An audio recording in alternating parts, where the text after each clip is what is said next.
jumpa lagi bersama saya Siti Umairah di Bangga Podcast keluarga berkualitas DPPKB Kabupaten Tangerang.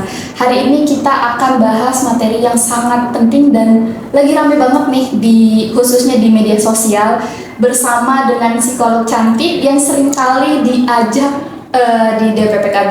Langsung aja kita sambut ini dia. Halo Mbak Linda. Halo, apa kabar? Alhamdulillah baik. Mbak, gimana kabarnya? Alhamdulillah baik juga. Ini Sobat Bangga, ini Mbak Linda ini setiap tahunnya selalu diundang di Bangga Podcast ya Mbak ya. Boleh kenalan lagi? Alhamdulillah. Oke, halo semuanya. Rekan-rekan Bangga Podcast, perkenalkan saya Linda Maisha. Saya adalah seorang psikolog yang hari ini akan ngobrol-ngobrol soal sesuatu yang lagi viral ya. Iya, benar. Oke Mbak, hari ini kita bakal bahas topik yang sangat penting nih Mbak. Ini akhir-akhir ini kan banyak banget ya kasus-kasus kekerasan ya, khususnya bahkan pelakunya juga bukan cuma laki-laki, perempuan juga kadang menjadi pelakunya gitu. Terus juga korbannya terhadap anak, istri, dan kemarin tuh yang baru itu yang pacaran ya Mbak ya, yang katanya obses gitu kan, sampai melakukan kekerasan. Nah itu kira-kira penyebabnya apa sih Mbak? Ya, sebetulnya tindakan kekerasan itu penyebabnya kompleks ya, tidak one single cause gitu atau bukan satu penyebab yang mutlak, tapi biasanya adalah penyebab kompleks. Contohnya antara lain pola asuh sejak kecil. Apakah si individu tersebut dididik di lingkungan yang familiar atau menormalisasi kekerasan di lingkungan terdekatnya, misalkan lingkungan keluarga atau lingkungan sekolah atau lingkungan pertemanan. Itu dari pola asuh. Yang kedua dari bagaimana kemampuan orang ini dalam meregulasi emosinya. Apakah dia punya kemampuan yang baik dalam mengelola emosinya sehingga ketika merasa tidak nyaman atau merasakan emosi yang intens, dia bisa menyalurkan atau mengekspresikan emosinya dengan cara yang baik, dengan cara yang tepat, atau justru dengan perilaku-perilaku agresi.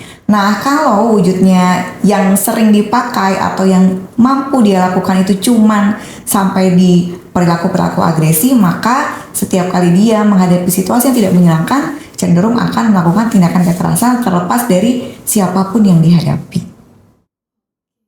Nah, ini nyambung ke kasus pernikahan nih. Oke. Karena kan banyak sekali sekarang angka pernikahan malah rendah ya, perceraian malah tinggi. Nah, ini penyebabnya salah satunya karena ketakutan itu sendiri nggak sih Mbak? Karena kan takutnya pemuda itu kayak takut kekerasan, takut ini gitu kan, makanya jadi takut nikah gitu. Nah, itu gimana Mbak menurut Mbak? Ya, fenomena takut nikah ini sebetulnya cukup kompleks juga ya penyebabnya. Banyak yang khawatir secara finansial, terus juga lebih ke masyarakat sekarang itu sudah aware dengan berbagai isu-isu yang relate dengan kesehatan mental, seperti bagaimana nanti mau membesarkan keluarganya ini, bagaimana pola asuh yang mau dibesarkan, bagaimana pola relasi antara si calon pasangan dengan orang tuanya, misalnya seperti itu, bagaimana soal pandangan terkait harta, pembagian tugas dan sebagainya. Nah, itu yang membuat orang jadi lebih aware, apakah saya mampu ya gitu menghadapi situasi yang kayak gitu seumur hidup, kan harapannya nikah seumur hidup ya, sehingga orang juga pertimbangan untuk menikah jadi lebih banyak gitu. Untuk salah satu memilih, misal nih ada yang mau menikah Mbak, karena takut yang tadi itu ya. Jadi gimana caranya biar si Sobat Bangga khususnya yang belum menikah ini memilih pasangan yang benar-benar. Kadang udah lama pacaran juga banyak nih Mbak nih kasusnya. Udah lama pacaran, iya, udah lama pacaran ternyata pas nikah tetap aja gitu melakukan kekerasan ataupun hal lain gitu. Itu gimana caranya Mbak? Oke. Yang pertama, teman-teman Sobat Bangga perlu tahu dulu berbagai bentuk kekerasan yang mungkin terjadi dalam relasi. Contohnya ada kekerasan emosional gitu, kayak misalnya yang pasangannya kalau misalkan ngambek suka silent treatment, benar gitu ya, suka ngediemin gitu, terus berharap masalah itu akan selesai dengan tersendirinya, atau berharap dengan silent treatment maka menunjukkan powernya sehingga si pasangannya akan menjadi nurut-nurut aja gitu contohnya. Terus gaslighting gitu, terus juga ada kekerasan seksual tentunya. Mungkin pas baru deket tapi udah demanding. Oke, kalau kamu memang cinta sama aku, maka kamu harus mau dong menyerahkan dirimu, mau dong dipegang-pegang misalnya kayak gitu. Terus juga kekerasan finansial, misalnya kalau memang kamu serius sama aku, kalau kamu sayang sama aku, maka kamu harus membiayai ini dan itu untuk kebutuhanku gitu. Padahal kan kalau belum menikah belum ada kewajiban apa-apa ya gitu. Terus juga kekerasan fisik tentunya gitu. Apakah kalau misalkan lagi marah atau lagi menghadapi konflik perilakunya agresi gitu? Apakah gampang mukul? Mungkin nggak mukul orang tapi mukul tembok, ngancurin barang, lempar benda gitu, atau gampang sekali berantem sama orang, kesenggol dikit di jalan gebuk-gebukan misalnya seperti itu. Nah, perilaku kekerasan seperti inilah yang Sobat Bangga perlu tahu nih. Ada berapa macam sih, ada apa aja perilaku kekerasan, sehingga kalau Sobat Bangga berkenalan gitu ya, atau punya calon pasangan hidup, screening dulu nih, ada nggak perilaku-perilaku itu muncul. Kalau memang ada, lebih baik cut aja. Ya. Tapi itu kan yang kelihatan nih Mbak ya. Pas pacaran berarti kalau misalnya dia mukul, kamu mukul ya berarti nggak usah dilanjutin gitu kan ke tahap serius. Nah kalau misalnya ternyata pas pacaran itu baik-baik aja gitu, baik-baik aja, lembut gitu, kayak sopan semuanya lah, spesial gitu, maksudnya sempurna gitu. Nah pas pernikahan itu melakukan kekerasan, baru kelihatan aslinya itu gimana nih Mbak cara menghadapinya? Iya, mungkin sebelum masuk ke pernikahan, teman-teman Sobat Bangga juga perlu jangan buru-buru memutuskan untuk menikah. Coba dulu sama calon pasangannya ini hadapilah berbagai macam konflik dulu. Gitu. Ketika menghadapi berbagai macam konflik kan jadi tahu nih, oh cara dia menghadapi konflik itu gimana sih? Gitu. Nah, tapi kalau masih kegocek juga sampai masuk ke pernikahan dan ternyata terjadi kekerasan, maka jangan ragu untuk minta bantuan profesional. Misalnya lapor ke atau minta bantuan ke Puspaga gitu untuk difasilitasi konseling. Pokoknya jangan pernah tolerir kekerasan dalam bentuk apapun, sekecil apapun. Gitu. Karena Sobat Bangga bukanlah terapis buat mereka, dan orang-orang pelaku kekerasan ini sebetulnya butuh penanganan psikologis yang serius. Sehingga kalau memang sudah nampak perilaku kekerasannya dan yang bersangkutan tidak mau berkomitmen untuk berubah ataupun menjalani terapi untuk mengubah pola perilakunya itu, maka ya sebaiknya konsul ke profesional gitu. Tapi kadang juga Mbak ada nih udah kelihatan gitu ya, celahnya udah kelihatan nih, agak temperamen misalnya kayak gitu. Tapi tetap dimaafin karena nanti pas nikah nih bakal berubah gitu. Nah kira-kira itu beneran bakal berubah apa gimana nih Mbak? Tidak. Enggak ya? Jangan percaya. Oke, berarti enggak berubah ya. Oke, kalau untuk pengalaman pas pacaran nih kayak yang kasus kemarin itu kan udah dirasakan sebelum menikah ya. Kekerasan gitu. Nah kira-kira itu mempengaruhi dia terkait untuk nikah ke depannya gitu nggak sih Mbak? Mungkin orangnya bisa jadi trauma gitu ya. Sangat bisa gitu ya, orang yang pernah menjalani relasi yang dimana di dalamnya ada kekerasan itu sangat berpotensi menimbulkan trauma bagi si pasangannya gitu. Jadi bisa jadi ada orang-orang yang mengalami trauma sampai tidak mau menikah karena pernah mengalami kekerasan di relasi sebelumnya. Sangat mungkin. Jadi kekerasan itu dampaknya tidak sesederhana hubungannya putus terus dampaknya selesai, tapi bisa jadi ada dampak jangka panjang. Oke, cara mempersiapkannya nih Mbak biar nggak takut dan trauma gitu, khususnya yang sudah merasakan, itu gimana nih Mbak tipsnya?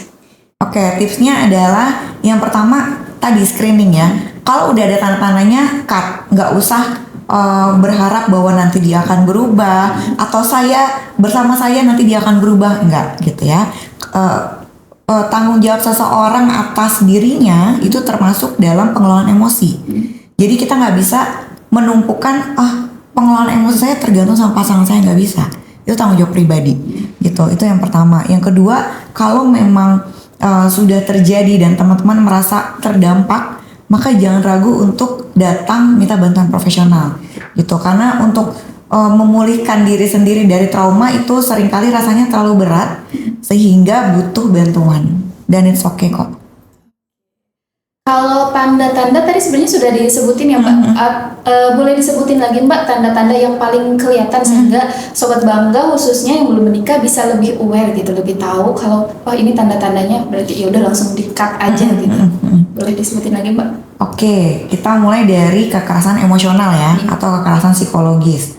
Apakah dia sering berbohong gitu, berbohong dalam berbagai macam bentuk ya, seperti berselingkuh gitu, terus ya bohong yang kecil itu sampai yang besar-besar gitu.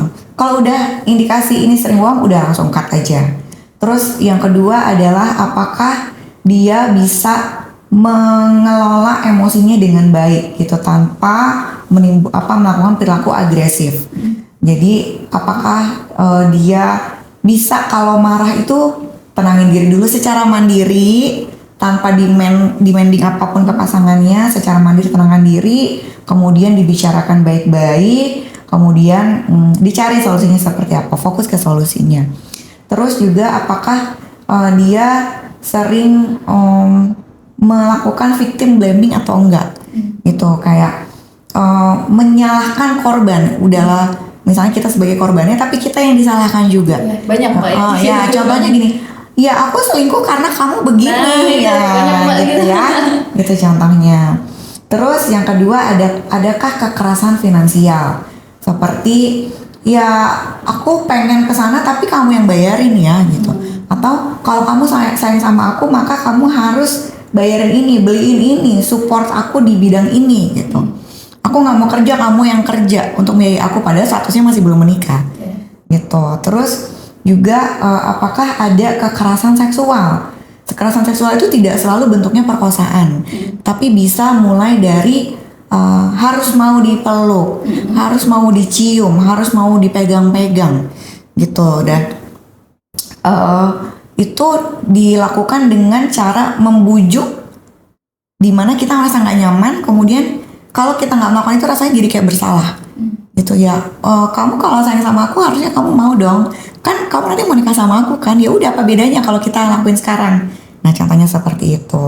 Dan yang terakhir yang paling kelihatan tentunya adalah kekerasan fisik gitu ya teman-teman. Kalau sudah mulai ada kekerasan fisik itu tidak selalu harus langsung memukul, tapi membentak-bentak secara agresif, terus mendorong, ninggalin di tengah jalan gitu aja yang membahayakan. Nah itu sudah bukan rambu kuning lagi tapi udah rambu merah, langsung tinggalin aja. Ya Mbak, tadi yang menarik perhatian itu yang cowoknya yang nggak cowok aja sih sebenarnya, iya, bisa dilakukan cewek dan cowok. Pasangannya itu yang playing victim ya Mbak ya. Jadi kayak dia salah tapi dia ngerasa kalau dia nggak salah gitu.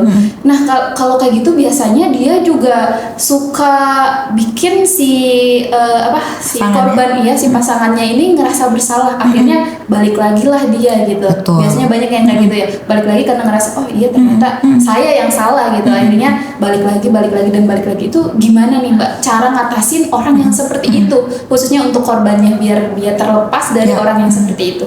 Ya itu pelakunya melakukan yang namanya manipulasi gitu ya. Dia sebisa mungkin memutar balik keadaan, dimanipulasi supaya ya gue gini karena lo gitu ya. Bahkan nggak cuman soal perselingkuhan, tapi misalnya ya aku nggak bisa kerja kalau kamu nggak support aku di bla bla bla, padahal kan kerjaan dia tanggung jawab dia sendiri gitu ya, kayak gitu-gitu. Jadi teman-teman sobat bangga, kalau misalkan pasangan kamu yang saat ini sebelum menikah sudah ada indikasi dia melakukan victim blaming seperti itu, kamu tahu bahwa kamu sebetulnya tidak salah, bahwa itu kesalahan dia sendiri. Contoh, ya aku telat berangkat kerja karena kamu nggak telepon aku, kamu nggak telat bangunin aku, sesederhana itu. Maka itu sudah red flag banget gitu untuk ditinggalin aja sebelum kamu terjebak dalam manipulasi yang lebih jauh. Dan ketika sudah masuk ke dalam lingkaran manipulasi itu persepsi kita sudah seperti dibolak-balik gitu. Jadi kemampuan untuk menilai diri sendiri apakah saya yang salah ya gitu. Tapi kan saya sayang gitu, karena saya sayang harusnya saya mendukung dan sebagainya, itu akan semakin berat untuk keluar. Kalau misalnya udah terlanjur nih Mbak, udah terlanjur menikah, terdapat pasangannya yang seperti itu gimana nih Mbak? Dia harus bercerai kah atau memang ada solusi lain yang paling tepat gitu Mbak? Ya, kalau bercerai itu kan sebetulnya pilihan akhir ya gitu. Tapi bercerai juga menurut saya tidak bisa dijadikan opsi yang opsi yang dihindari gitu. Karena keselamatan itu selalu jadi yang utama gitu. Seringkali orang tua nih ya, konteksnya ketika sudah menikah, meskipun terjadi kekerasan di dalam rumah tangga antara suami istri, itu menolak bercerai dengan alasan demi anak-anak. Padahal sebetulnya kalau ditanya ke anaknya lebih memilih orang tuanya tidak bersama-sama daripada harus hidup bersama tapi penuh dengan kekerasan. Jadi kalau memang sudah terjadi kekerasan, sudah dicoba dulu gitu ya, kasih kesempatan untuk orang ini mau nggak berubah gitu. Mau berubah tuh nggak cuma sekedar iya mau gitu, tapi ada nggak komitmen yang terlihat? Ada nggak perilaku yang ditunjukkan untuk berubah? Dan apakah masih diulangi lagi atau tidak? Karena kadang-kadang kayak, iya aku janji aku berubah gitu. Terus selama 1 bulan baik, ya habis itu balik lagi gitu ya. Jadi itu dilihat kalau memang perilakunya berulang, maka memang keinginan yang bersangkutan untuk berubah itu bisa dinyatakan kayaknya terlalu kecil ya. Jadi sebaiknya selamatkan diri Anda. Ini balik lagi ke yang belum berpasangan nih Mbak. Ya. Cara komunikasi yang paling efektif dan baik dan jauh dari red flag tadi itu seperti apa Mbak? Biar kita tahu nih perbedaannya, ini yang red flag, ini yang non red flag gitu. Seperti apa Mbak? Oke, kalau pola komunikasi itu sangat terpengaruh sama yang namanya culture ya atau budaya. Kayak budaya komunikasinya orang di Indonesia Timur itu tentu berbeda dengan di Jawa Barat misalnya gitu ya. Atau misalkan sederhana kita kalau ketemu sama temen yang mungkin dari Medan gitu, terus kita orang Jawa Barat gitu, terus ngobrol rasanya kayak kok galak banget ya gitu. Atau kita yang orang Medan lihat si orang Jawa Barat ini ngomongnya lama banget deh gitu, lemes banget, nggak berenergi banget misalkan gitu ya. Itu yang perlu dipahami gitu soal perbedaan culture dulu. Pahami dulu culture-mu seperti apa, culture pasanganmu seperti apa. Jadi jangan sampai miskomunikasi ini terjadi karena perbedaan culture aja gitu ya yang tidak dipahami gitu. Terus kemudian biasakanlah menyampaikan segala sesuatunya secara asertif gitu. Jadi kalau ada hal yang tidak nyaman, jangan disapu masukin bawah karpet anggap nggak ada gitu. Jangan seperti itu. Lebih baik dibicarakan tapi tenangkan diri dulu, baru sampaikan, jelaskan. Dan kita sebagai orang yang menerima pesan juga nggak usah baper gitu. Kalau memang ternyata ada konflik, ya terima bahwa itu memang ada konflik dan harus dibicarakan, harus diselesaikan, cari jalan keluarnya gitu. Jadi supaya teman-teman juga notice apakah ada red flag. Cara komunikasi itu yang perlu dicoba. Selanjutnya nih Mbak, kalau misalnya ada sobat bangga ataupun yang lain gitu ya, yang merasa trauma dan semuanya gitu, mungkin dilihat dari media dan sebagainya, dia merasa trauma dan memilih untuk tetap sendiri, itu menurut psikolog seperti apa Mbak? Ya, trauma dan memilih untuk hidup sendiri itu dua hal yang berbeda ya. Bisa jadi orang sudah pulih dari traumanya, tapi tetap memilih untuk hidup sendiri karena merasa kalau hidup sendiri itu lebih nyaman misalnya seperti itu. Tapi bagi teman-teman yang pernah mengalami trauma karena ada riwayat relasi yang tidak sehat sebelumnya, saran saya sebaiknya berfokus pada pemulihan traumamu gitu. Jangan ragu untuk mengakses layanan kesehatan mental yang sudah banyak di sekitar kita, banyak yang gratis juga untuk memulihkan trauma. Tujuannya adalah supaya kamu punya kualitas hidup yang jauh lebih baik, jauh lebih sehat, sehingga hidupmu akan lebih menyenangkan gitu ya, bisa mencapai banyak hal. Nah, perkara setelah pulih terus mau memilih untuk menikah atau tidak, nah itu urusan belakangan. Selanjutnya nih, kalau misalnya yang tadi kan yang memilih untuk tidak menikah. Nah sekarang kalau misalnya tetap memilih untuk menikah, seperti apa Mbak?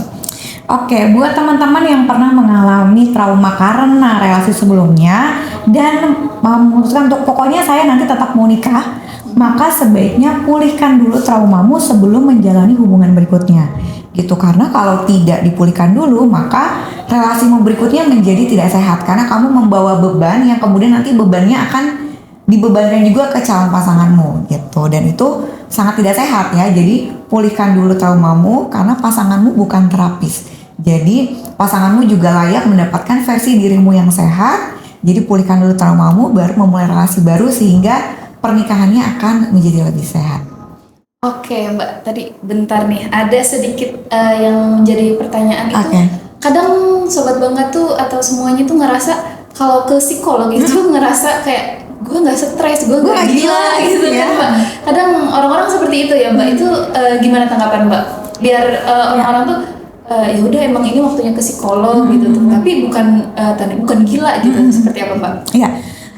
Ini memang stigma yang masih banyak muncul di masyarakat ya gitu. Nah, sebetulnya teman-teman datang ke psikolog ataupun ke psikiater itu tujuannya adalah supaya kita sehat secara mental gitu dan bisa punya kualitas hidup yang lebih baik.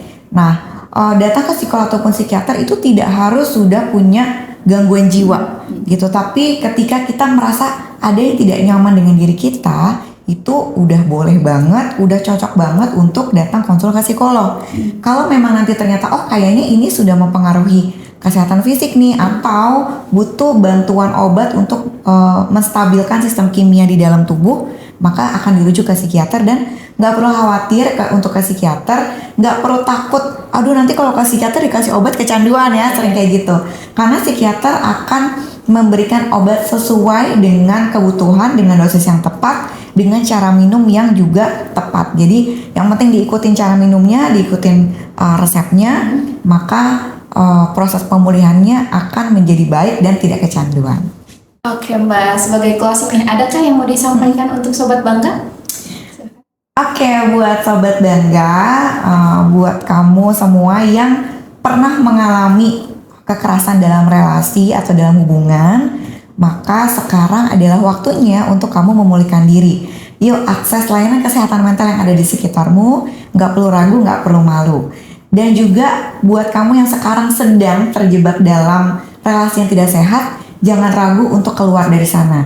Kalau rasanya untuk keluar itu terlalu sulit, jangan ragu juga untuk minta bantuan. Ya? Oke, terima kasih Mbak Linda untuk hari ini. Sama-sama. Jangan bosan-bosan diundang di Bangga Dengan Podcast senang ya Mbak ya. hati. Oke, demikian podcast kita hari ini bersama Mbak Linda. Semoga podcast hari ini bisa bermanfaat khususnya untuk Sobat Bangga yang belum memiliki pasangan, agar bisa memilih apakah pasangan tersebut red flag atau green flag. Harus dipilih dengan benar ya, harus ikuti tips dari Mbak Linda. Demikian podcast hari ini bersama saya Siti Umairoh dan Saya Linda Maisha. salam BKKBN, berencana itu keren. DPPKB Bangga. Wassalamualaikum warahmatullahi wabarakatuh. Bye bye.